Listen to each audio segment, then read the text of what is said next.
عندما يكون الاستهداف في لبنان في الضاحية الجنوبية، نحن لا نستطيع أن نسلم بهذه المعادلة. هذا خرق كبير وخطير.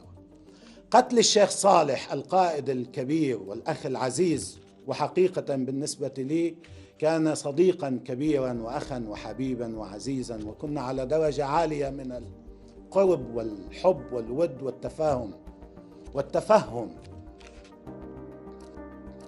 وإخوانه أيضا من الشهداء من الإخوة في حماس وفي الضاحية الجنوبية، لأنه كتار بعضهم هن عم يتساءلوا.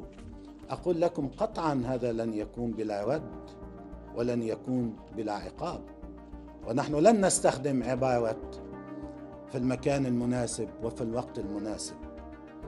القرار أيها الإخوة والأخوات الآن هو في يد الميدان.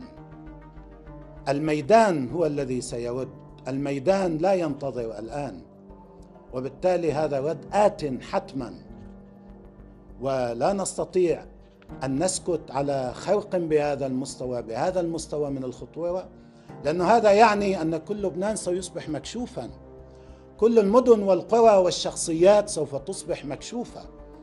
حجم الخطر، حجم التهديد، حجم السلبيات، حجم المفاسد التي تترتب على السكوت عن هذا الخرق هي أكبر بكثير من أي مخاطر قد نذهب إليها عندما نذهب إلى الرد على هذا العدوان.